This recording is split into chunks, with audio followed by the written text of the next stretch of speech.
Good evening, everyone. Thank you very much for being here. We hope to make this well worth your time. This should be very interesting, informative, and you're going to get a chance to participate. We've passed out cards, index cards for everyone. You'll have a chance to write questions on those. Now, I'll be honest with you, not everybody's going to get not every index card is going to get asked. We are going to have time, but I'll get to that in a second. Please write them down. I'm David Morris, chairman of the board of the Grand County Tea Party. What we've done here is the Grand County Tea Party is sponsoring a series of debates to help you, the voters, determine which candidate deserves your vote. In the Republican primary election to be held this coming August, voters will decide which Republican will face incumbent Democrat Ann Kirkpatrick to represent Arizona Congressional District 1. This person will be our voice in Washington, D.C. for the next 2 years. This is the second debate for Republican candidates for Congressional District 1. The candidates attending, the first debate was in Sholo on December 18th with all 3 Republican candidates attending. Representative Ann Kirkpatrick her staff has promised that she will attend a similar debate after the primary, and then she knows which one she'll be running against in the general. So stay tuned for that. There are 3 declared candidates for the Republican Party, the 3 names shown before you tonight. Only 2 of the candidates are present, as Arizona House Speaker Andy Tobin elected to attend a fundraiser instead of coming to the second debate. In this debate, the Tea Party has prepared 9 questions to be followed by questions submitted by you, the audience. You've been provided with the cards as you came in. Please write your questions on those cards as legibly as you can. 1 question per card, please. We'll be collecting those in about 10 minutes. We'll start collecting those from you. The debate will follow a similar format to that used in the first debate. The candidates will be given 3 minutes to introduce themselves. A debate question will be directed to one candidate who will have 3 minutes to respond. The second candidate will then respond and have 3 minutes to respond to the same question. We will alternate between who starts first. If there's a redirect is needed at the moderator's discretion, the candidates will have 2 minutes for a redirect. Candidates will be given 3 minutes each for a closing remark, and then we'll ask you to hold your applause until the debate has ended. Mr. Mitch Beals will be the moderator tonight. We'll start with the prayer to be given by Mr. Bryce, please. The prayer. And Bryce.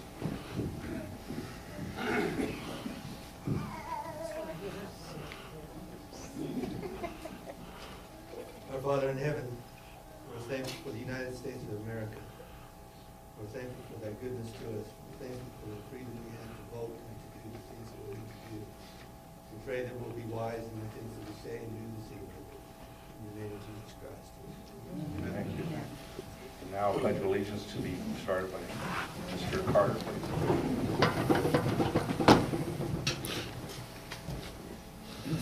Allegiance to the flag of the United States of America and to the republic for which it stands, one nation under God, indivisible, with liberty and justice for all.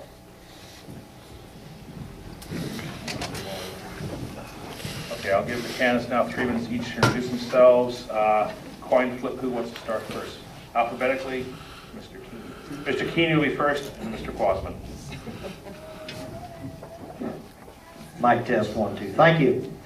My name is Gary Keeney, and I want to thank you for the opportunity to visit with you tonight. I appreciate you taking time off your schedule to come out. As you can see, we've got quite a few vacancies, but we appreciate your efforts. I'm running for Congress because, like you, I'm fed up with the representation I'm getting up in Washington. I'm tired of the bickering, I'm tired of the lying, and I'm tired of the deception. I think it's time we sent somebody to Washington that actually has a business background for one time and try to run our business like business people. Try to run this government like a business. Through the course of this candidacy, I want to ask you to take a moment and look at the candidates and decide for yourself what their underlying motivation is. Why are they running? If you take a look at Ann Kirkpatrick, for example, this is her second term in Congress, and she's asking to run again. She's got an extremely liberal voting record. She does everything Nancy Pelosi wants her to do. And is that what we want to represent us in Washington? I don't think she's a true representation of it. And she's a career politician. Look at Andy Tobin, who actually doesn't even live in our district, so he must have had trouble finding his way down here tonight. But the cold hard facts are, he was handpicked by the Washington people to run in this district because they don't think we're smart enough to pick one of our own, in my opinion. He's got a liberal voting record, voted for Common Core, Medicaid. I mean, this guy has served 7 years in the House of Representatives and here in the state legislature. He's termed out. Now he wants to ask you to further his political career and send him to Washington. We all know his voting record. Mr. Quasman's a nice young man, very energetic. I can relate to that. I wish I was 30 years younger. But the cold hard facts are, he doesn't have, in my opinion, the country boy experience and the school of hard knocks. And I would encourage him to get just a little bit more experience. Now, I was born in the district, and I live in the district. I'm the only candidate who's created jobs in this district. I'm the only candidate who understands and has to deal with federal issues on federal land. I understand NEPA studies, EIA studies, all of the things that are getting the ranchers off our federal lands and the mining companies regulated on federal lands, oil and gas exploration on federal lands, all of the things, timber processing on our federal lands. I understand because I've dealt with it. I don't think any of the other candidates have ever dealt with it firsthand. You know, finally, I'm a constitutional conservative. I believe in the Constitution. I believe in the principles of limited government and liberty. This is your seat that we seek. It's the people's seat. It doesn't belong to some career politician. And it's up to you to decide who you want to fill it. Thank you for tonight, and I appreciate the opportunity to visit with you.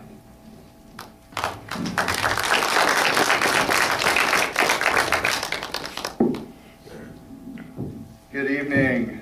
I want to thank Don, Dave, and the Tea Party for putting this together. I really appreciate it. My name is Adam Quasman. I'm a state representative from the western part of Congressional District 1. I live in Oro Valley, Arizona. For those of you who rightly are asking yourselves, where is Oro Valley, Arizona? There is a conservative part of Tucson. It does exist. It's in the Northwest. And I'm running for Congress because I believe that we need fighters in Washington, D.C. In the state legislature, I serve as your vice chair of the House Ways and Means Committee, and I serve on appropriations and in commerce. And if you want to talk about tested by fire, you don't need to look any farther than the last legislative session, where I had to fight my own governor in this party against an Obamacare expansion where she was bringing down fire upon us. Let me tell you, ladies and gentlemen, that was tough. We stood up against the Medicaid expansion because we believe that Obamacare is wrong for Arizona. And we know how to fight against both big spending Republicans and big spending Democrats and stand up against this administration. Because of our fight, because of the voting record that I was able to maintain, Americans for Prosperity named me the highest ranked cumulative state representative among the House and the Senate. I'm proud to have been endorsed by people like your state representatives, David Gowan, David Stevens, and your former representative, Brenda Barton. The reason why they're supporting us for this campaign, supporting me for this campaign, is because they know that I will fight with them every day, just as I will fight for you. I'm an economist. I'm a practicing economist. I hold a master's degree from George Mason University. I work for a financial advisory firm. Right now I work as their in-house economist. So I understand what it means to limit government, cut regulation, and stop the burden that this out-of-control administration is placing on good, hard-working American citizens. Again, I ask you for your vote, and I'm looking forward to getting to know you over the course of this debate. Thank you.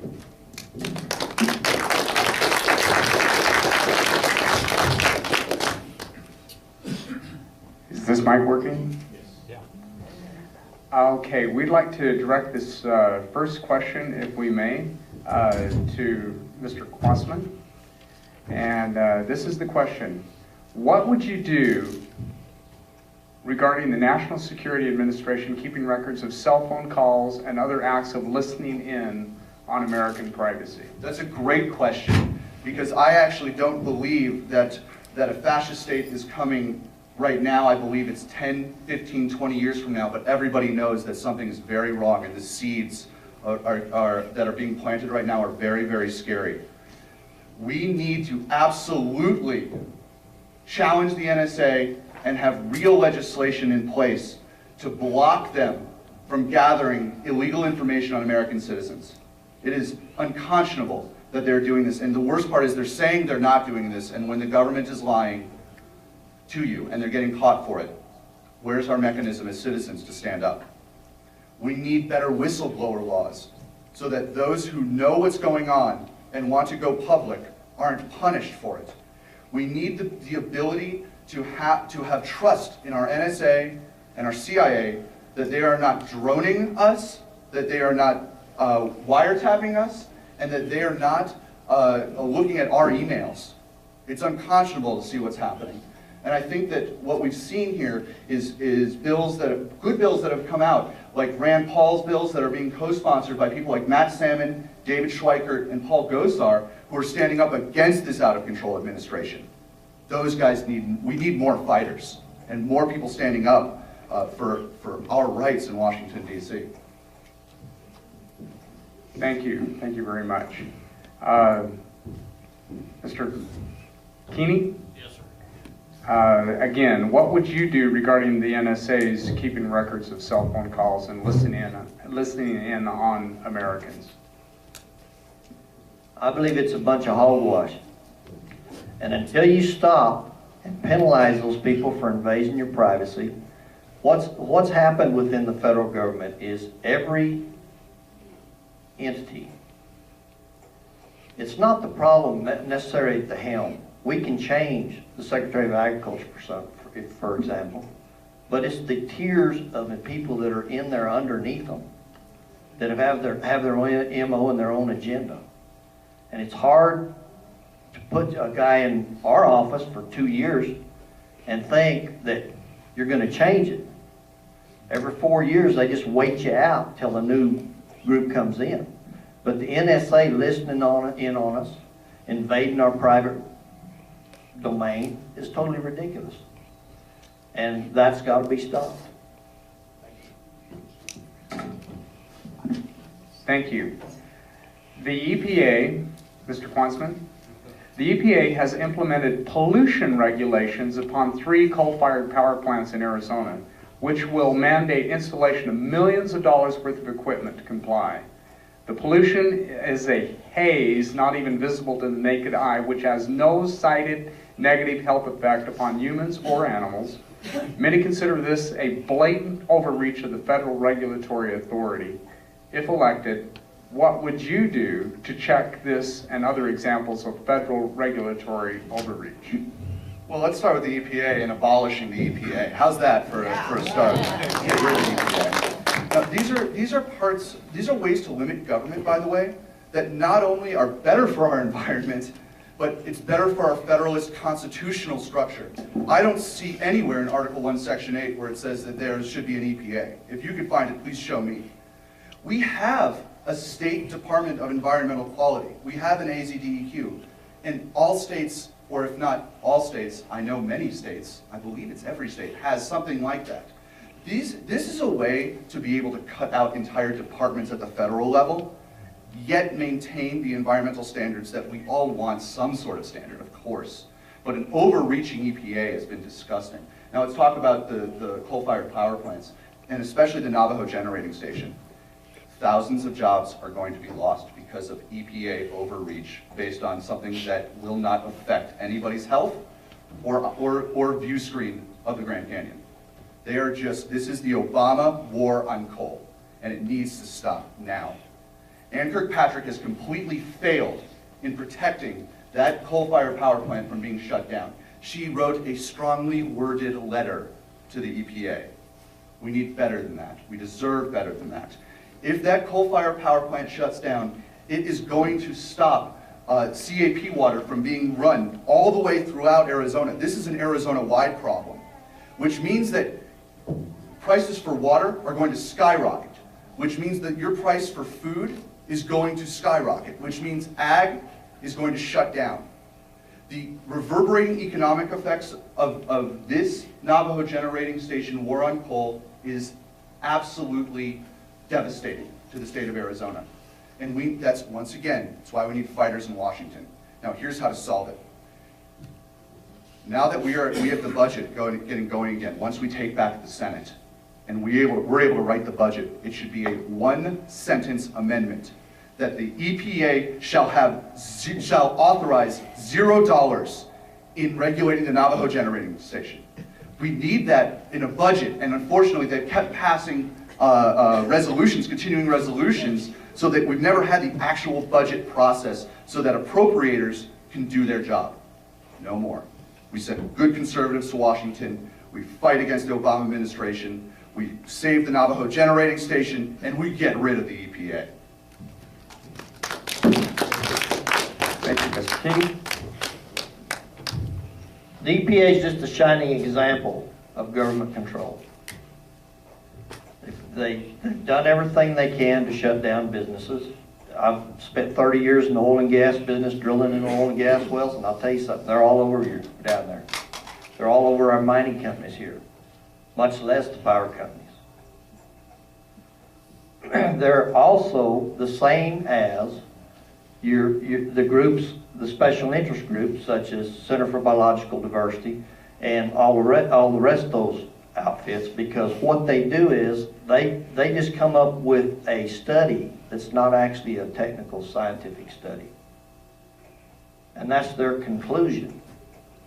But the cold hard facts is they kill business after business after business because of public sentiment, people that don't really understand that their reports are fraudulent or total mislead. We've got to get rid of the EPA. We've got to get, in my last debate, I said the first government entity I'd get rid of was the IRS. I mean, it's just one after another. The problem is there's so doggone many of them, which hole do you start? Which hole in the dam do you start plugging first? And that EPA is an excellent one to start with. The Navajo generating station is crucial to the economy in this state and the economy in this district. And we've got to do everything we can possibly do to keep it open. Thank you. Thank you, Mr. King.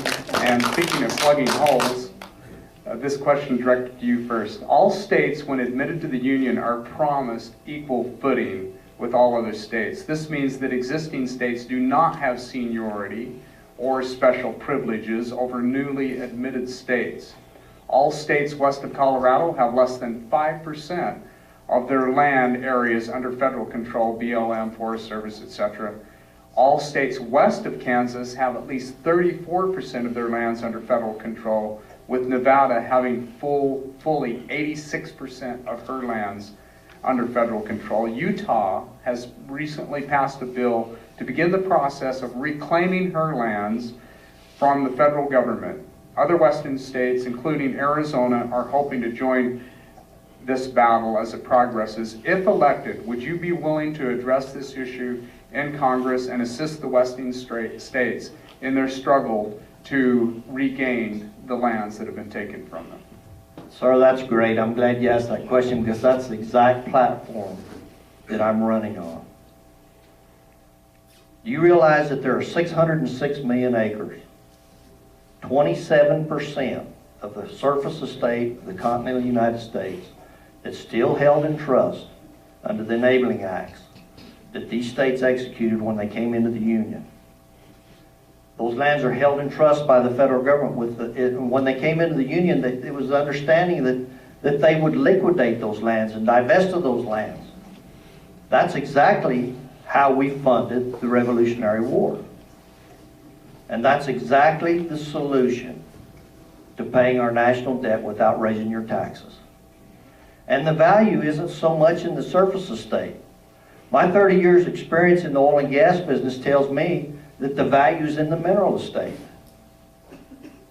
And if we can build a pipeline from Canada to the Gulf of Mexico to bring oil, why can't we bring a pipeline from Washington State and up in the Midwest and bring water right down here to this barren and arid desert that we've got and start irrigating it? You just pointed out that 84% of the state of Nevada is federally controlled. It's just holding the world together, but imagine how much it would grow if we got water on it. Thank you. That's exactly what I would support and push when I got to Congress. Thank you. Thank you, Mr. Keeney. Mr. Quasman? This is a great issue. I don't think you're going to have a lot of differentiations, by the way, of what we believe. That's why you have some great candidates here running for Congress. Here's the thing. Do you think that we would have closed the Grand Canyon during the government shutdown if we owned our land? I don't think so either. Do you know what pays for our schools in this state? It's our property taxes, right? I believe we can get the teachers on board in making sure that we control our lands and we have more privatization. Because when hands are worked in the private property sense, they can be taxed, and we can lower everybody's taxes. By lowering everybody's taxes, by broadening the base, we can lower the rates, and we can fully fund our schools in the state of Arizona. Isn't that amazing? That's where the far left and the far right can actually work together. Very few times do I have the teachers' unions favoring a position of mine, but making sure that Arizona controls what's Arizona's, and making sure that we put as much hands in private property also as humanly possible, that is something that I know that Gary and I would fight for in the United States Congress. Excellent. Mr. Quasman, glad to know that you're not blowing smoke here, but the next question concerns medical marijuana for medicinal purposes. Arizona, Colorado, Washington State have legalized recreational use, Colorado and Washington have legalized recreational use of marijuana, and several other states, including Arizona, have legalized it for medical purposes. Because marijuana is illegal under federal laws, however, this presents interesting conflicts in law enforcement. Would you consider legislation to remove federal regulation of marijuana usage within the various states, allowing each state to decide the matter as an issue of state sovereignty? Yes or no? Just a yes or no, that's it. And comment, please. Okay. It should be a state issue. This should be a state issue. Just as Arizona should be different, I believe that marijuana should be illegal in the state of Arizona, but it should be Arizona deciding that issue. This has to do with, once again, we look toward our Constitution. We look toward Article 1 and Section 8, and we see what the federal government can or cannot do. And then we look toward our 10th Amendment. And those powers not delegated to the United States government under the Constitution are hereby reserved for the states and the people respectively. We need to understand our Constitution if we're going to fight for our Constitution. And that means that we could still have our conservative principles. We could still not turn into a bunch of drug-addicted Coloradans, but we do it in Arizona first. And that's what and that is why I believe that we need to tighten our state laws, but we need to make sure that we have true federalism in this arena. Thank you. Mr. Keeney?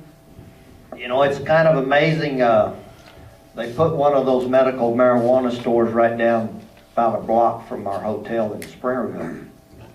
It's amazing how many people have already gotten real sick all of a sudden and qualified for it. No, it's an issue for the states to decide. And just more government intervention with us. I got a good friend that is critically ill. He did go down and get him some marijuana to try to smoke for his pain. He told me he made him so wacko that he couldn't sit down. And he told me that the cookies they made him were pretty darn good. So, you know, it's an issue for the states. Thank you. Thank you. Mr. Keeney, again. Federal agencies have sought for years to reintroduce the Mexican gray wolf to Arizona and New Mexico. Opponents, most are residents of rural Arizona and New Mexico, where the wolves are being placed, claim the wolves roam onto private lands, killing livestock and pets and sometimes menacing humans. The wolf's endangered species status makes dealing with them difficult. Proponents essentially claim the wolves deserve to be brought back into areas where humans depleted the populations. Incumbent Ann Kirkpatrick has endorsed the program. What is your position on the reintroduction of the Mexican gray wolves in Arizona? Another point that's just right on, Bud. I bet I'm the only candidate that 2 years ago lost 20 kids to Mexican gray wolves. I bet I'm the only candidate that last year lost 4 full-grown cows to Mexican gray wolves. And I bet I'm the only candidate that this year lost 2 650-pound steers to Mexican gray wolves. And I'm going to tell you right now, they tell you they'll pay you for them. If you believe that, I'll buy you the London Bridge and bring it to Arizona, right in here to Safford. It's already in Arizona, but we'll bring it all the way over here. No, I don't support that. That's the biggest bunch of bull. That's as bad as going to our prison systems and turning the two-legged wolves out and letting them menace society. I do not support that one iota. Thank you. Thank you, Mr. King. I also don't believe in Mexican wolf amnesty. What we're doing in the legislature is working hard to petition the federal government for our redresses, grievances. And Gail Griffin, your state senator, has been just an amazing champion for this cause. And I've signed on with her in fighting the feds. But this is once again an overarching federal government that is completely unaware of the needs of rural Arizonans. They don't care. They don't care. It's something that's why we need to send the right people to Washington, D.C. to fight for our cause. Thank you. No disagreement there, right? I'll guarantee you, I'm about $60,000 in disagreement in the whole. Great. Okay. Mr. Quasman, Public Law 113-46, the Continuing Appropriations Act of 2014, suspended the debt ceiling from October 17th of last year through February 7th of this year. This means there is currently no limit as to how much the federal treasury may borrow. This act expires February 8th, 2014, and then the Treasury will have no authority to borrow money to fund government operations. Would you vote to increase borrowing authority, allowing government operations to continue, or would you vote to stop borrowing and defund federal operations? So now we're at the crux of it, in my opinion. The biggest nation killer of this country, I was asked earlier, somebody asked me here, what is the biggest problem that's facing this country, and it's our debt. It's not $17 trillion in debt. That's the low number. It's $100 trillion if you count the interest, our future interest payments on our out-of-control mandates, unfunded mandates. I would absolutely not vote to raise the debt ceiling. Not vote to raise the debt ceiling. And that is the difference between somebody who's just going to Washington to be there and go along to get along, and those who stand up. So the question that, if I were in the audience right now, to be asking, How do you know you'll stand up and fight with the real conservatives? How do we know you're not just telling us what we want to hear? And the fact of the matter is in the state legislature, we have fought our own party against big spending. I voted against the budget, voted against Medicaid expansion in this state. And that is why I have been ranked by Americans for Prosperity with the highest cumulative grade in both the House and the Senate. That is why I'm a hero of the taxpayer, because we need to be cutting spending. We need to cut. I am not going to be funding Obamacare. It's ridiculous. This out of control, never ending, kicking the can down the road has to stop, or else we're finished as a country. We don't have a choice anymore. We cannot be sending big government Republicans to Washington, D.C. and hope that they maybe do enough to fight for us. No, we need to save this country now. It's going to be painful. I admit that it's going to be painful. But I would rather have real conservatives right now who are fighting to stop this insanity and cut spending immediately and have a little bit of pain now to put us on a path toward long-term prosperity. Thank you, Mr. Quasman. Mr. Keeney? Well, there you go. The amazing thing is that you send these politicians to Washington and they're so afraid to not vote because they're afraid they're not going to get reelected. And that's the problem, the key problem. You've got to have people in there that got guts enough to understand that we're not going to increase the debt limit. We're going to have solutions to pay that debt down. And the issue we just spoke about with these federal lands, you know, if you or I get in bad financial position, we have to sell something. And that's exactly what we can do with those federal lands in the West. This government can sell something to pay for our debt. We can get the mineral estate back into production to pay for our debt. In the 3 states of Utah, Colorado, and Wyoming, it's estimated there's $150 trillion worth of oil and gas reserves recoverable over 10 years. Mr. Quasman says we owe $100 million, that'll cover it. If it's $150 trillion, $150 trillion worth of oil and gas, The bottom line is we have the assets. We just got to have the Congress people, the congressional delegates who've got guts enough to put their foot down and say, here's what we're going to do. And then you got to be able to convince the Yankees back east that that's what we got to do. But I tell you what, they're tired of funding our school systems.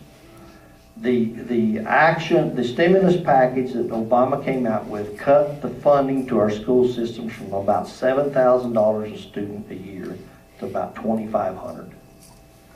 South Carolina just passed a resolution endorsing the sale of federal lands that Utah's wanting to do. So you can see the South, the West, and the majority of the people in the East, once they understand what we're dealing with, will go for this solution, because it's the only solution big enough to solve this problem. Thank you. Okay, Mr. Keeney, let me direct this question to you as long as you're standing. If we had what was to be believed reliable evidence that a country such as North Korea had nuclear weapons and intended to use those weapons in an attack on American allies, would you vote to allow the American military forces to take a preemptive strike upon North Korea facilities? And I'll probability, sir, in a New York second. Thank you. Mr. Quasman. I would do whatever it takes to save American life. Okay, now that's the conclusion of the questions from us. Oh, there are 2 more? Oh, excuse me. Oh, I'm sorry. Turn the page, Mitchell. Okay, China is making territorial claims to waters off the coast of Japan, Taiwan, and the Philippines areas, which have heretofore been recognized as belonging to those countries. China is becoming increasingly confrontational with the Philippines, Japanese, and Taiwanese fishing boats and others in disputed waters. Chinese Coast Guard patrol boats have actually rammed Philippine fishing boats to encourage them to leave newly claimed Chinese territorial waters. Would you favor U.S. military involvement in assisting those countries in protecting their claims to those waters, or how else might you deal with this issue? Mr. Klossman.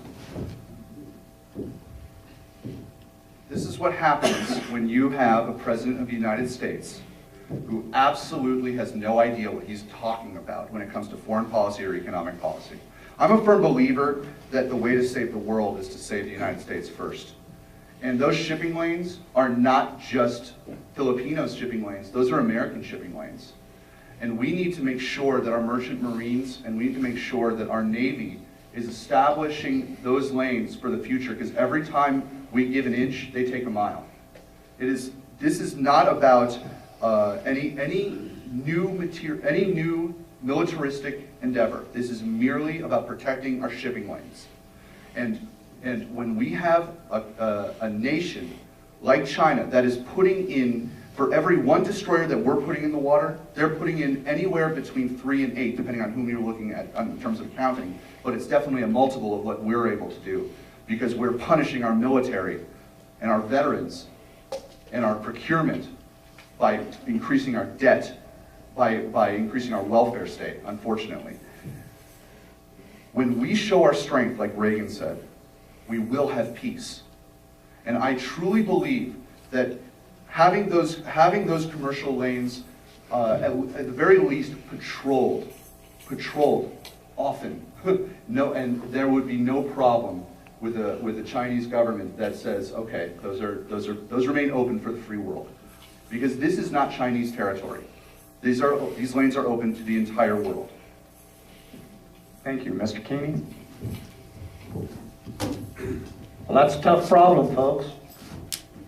But we've got no choice than to ensure that freedom reigns. Have no choice. And if that's what it takes to patrol those waters, then by golly, that's probably what we need to do. I thought that your question was that they were actually those countries' territorial waters. It's disputed waters. I'm not sure exactly. Right now. Okay. Right. I think, as I recall, that China is claiming that international waters are their territorial waters. Is the dilemma? I believe they're placing oil rigs out there and then claiming property over the rig, and then claiming that that's their territory at that point too. They're actually placing something there and staking a claim on it. In violation of international law. In violation of international law. Okay. Sometimes the territory has traditionally been Philippines. The Chinese are not saying it's ours, even though it's within the 200-mile limits of both countries. It's traditionally been Philippine. The Chinese are not saying, well, no, that's ours. And they're saying with control boats. Well, to make a decision, I'd have to be a lot more more versed on what the situation is, because we don't have many shipping lanes in Springerville. But you know, I'd be happy to sit down and I would do a full evaluation and get some darn sure good advice. Thank you. Okay, this past summer, Mr. Keeney, this past summer, President Obama wanted to send American soldiers into Syria due to alleged use of nerve gases by the Assad regime. His intent was to punish the Assad regime for crossing the red line, quote unquote, he had previously drawn concerning the use of weapons of mass destruction. Troops were not sent due partly to public outcry, partly to congressional reluctance, and partly due to President Putin, Russian president, offering President Obama as a way to back out without too much loss of face. Would you support sending U.S. troops with or without UN support in response to a government or group such as the Assad regime using weapons of mass destruction in an internal conflict? I don't think we have any business going into Syria. We don't win either way. Not at all.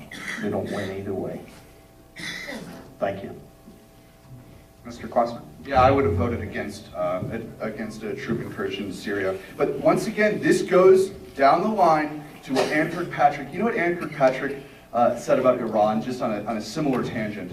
She said that I agree with the president about trying to reach out to the Iranians, but I'm nervous about whether the Iranians are going to keep their promises.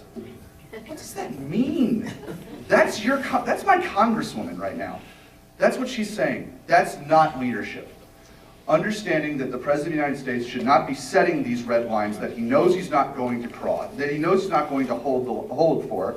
And having a worthless Congress that's going to just kowtow to whatever he says is not leadership in this free world. It's not. Now, I would not have supported an incursion into Syria. And we need to make sure that our foreign policy has long-term positive effects on whatever we choose.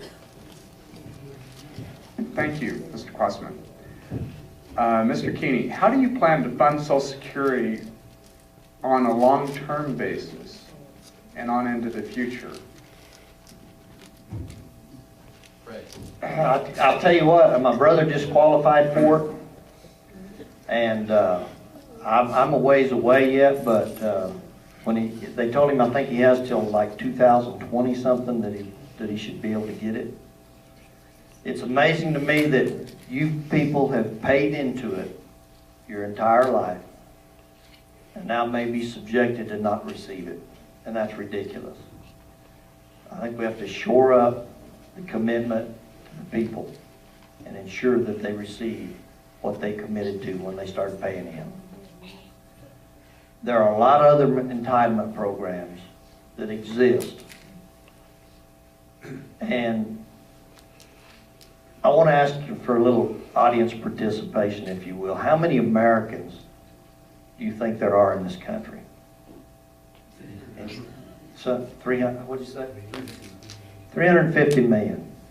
What percentage of them do you think are on some kind of an entitlement program? Anybody?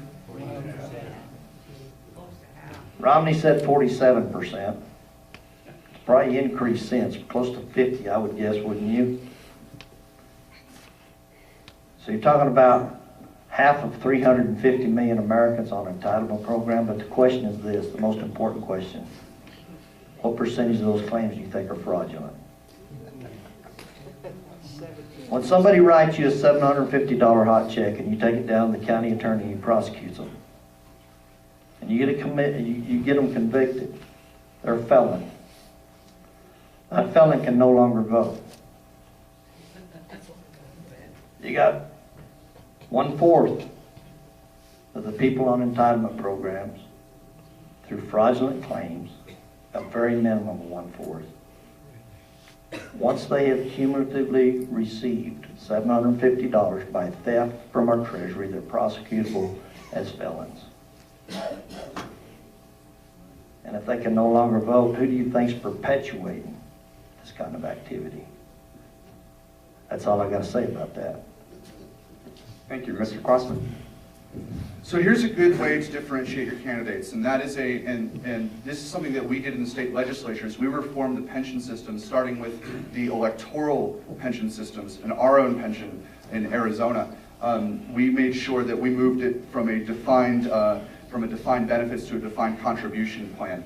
We need to fix Social Security. Everybody in this room knows this. The biggest fraud that the Democrats, and especially the liberal Democrats, have brought on us is that they have tried to pull the wool over America's eyes that we bankrupted Social Security, when in fact it's they who have bankrupted Social Security.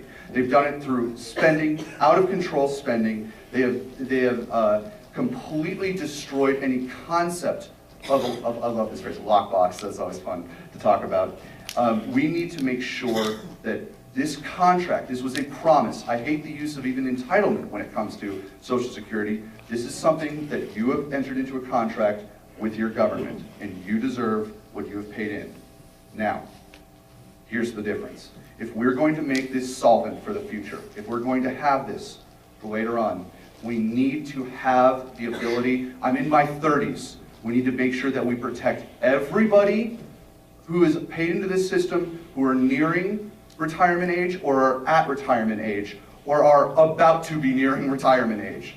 But those of us who are 30 and below, who have not paid in so much into the system that it's going to affect them, because let's be honest, I'm not going to see a dime of Social Security. They've stolen all of it. It's all stolen. It's all gone. I need the ability to have the choice of what I do with my retirement and my pension for my future. And if that means entering into a Social Security-like plan, if that means putting a part of it aside and putting it in private hands, personal accounts, tax-free personal accounts, I should have that choice as an American citizen. Why shouldn't I have more control over my money?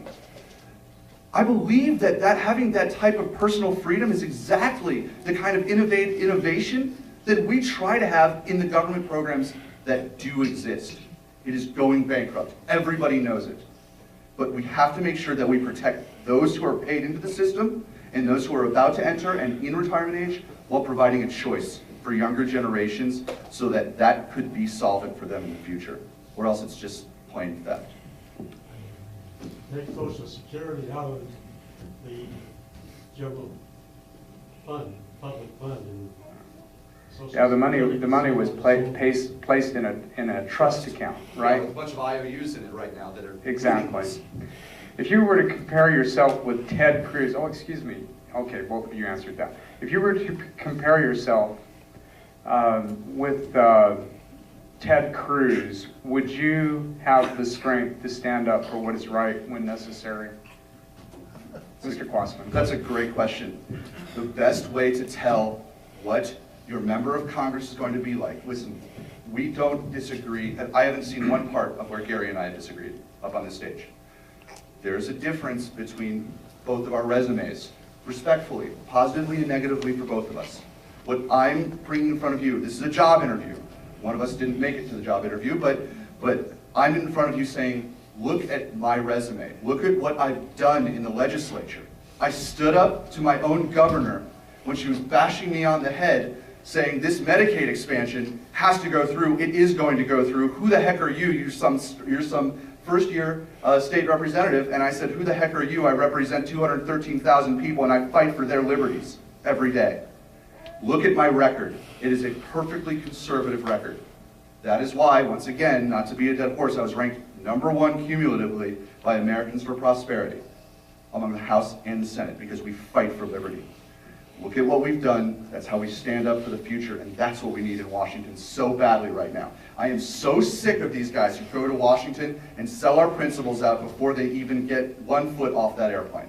They really do. And we need to make sure that we're sending conservative fighters up there. We need to make sure that Ann Kirkpatrick comes home. Don't get me wrong. But if we replace her with a big spending Republican, we're not going to save this country. We have to send fighters to Washington, D.C. Mr. Keeney? I'll tell you what, a month ago, Julie and I were at a Ted Cruz fundraiser in Midland, Texas. And we got to speak with him for about 20 minutes or around during the fundraiser and after. I'm going to tell you what, he's one smart cookie. And we talked about how to pay our national debt, utilizing exactly what we just talked about, the Ken Ivory deal in the American Lands Council. He got all excited. He said, you know what? He said, I'm already working with Senator Lee, and we'd love to have you in the House because you understand the issue. We want to get with you. But the cold hard facts are, folks, you got to send me down there before I can get with him for very much time. We not only have to have people in the Senate that have guts enough to do what's right and stand by their principle, we have to have them in the House of Representatives. Thank you. Thank you. And while you're standing, oh, too late. What is your solution? I just want to make sure, were you endorsed by Ted Cruz? No. What is your... You know, Adam, I haven't asked any politician for an endorsement. The only people I've asked for endorsement are the voters and the business people, because here's my line on endorsements. I believe for every politician that's got one guy saying he's a great guy, there's 2 or 3 or possibly more saying he ain't worth killing. So I don't want their endorsement because I don't want the baggage that comes with it. Yes, sir. Okay.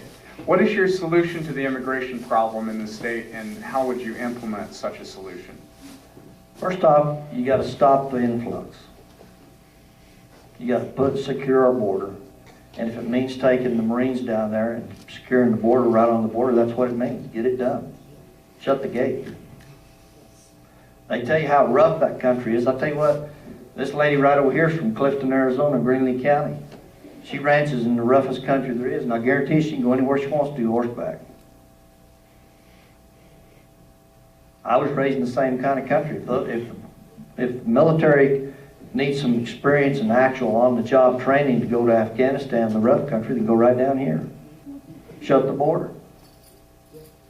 That doesn't mean 20 miles or 40 miles north of it, Border Patrol trucks driving up and down the road. It means shut the border, literally. Then you do an inventory on the people that are here.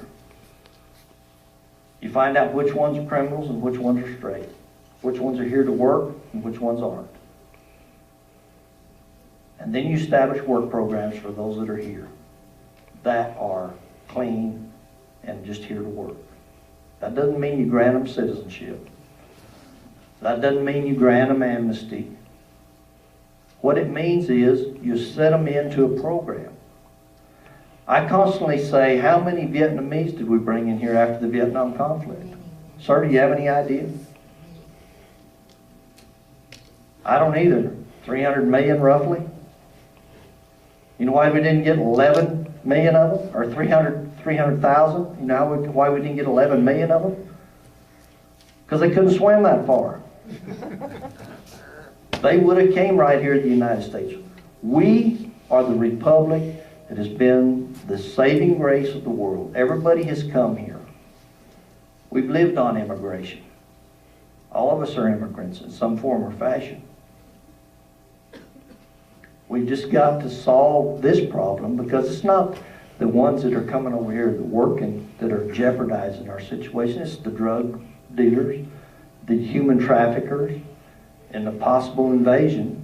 My dad's always said, he's 91 years old, he's a Marine. He's always said, if we're ever invaded, it's coming from the south. So you've got to control that, folks. You've got to put a stop to it. Thank you. Mr. Quasman? This is the first time I disagreed in the stage with the person to your left and me. I don't believe in granting any type of program or anything to anybody who came here illegally. They broke the law. They broke the law. You build a double-layer border fence. It's already in the law. We need to fund it.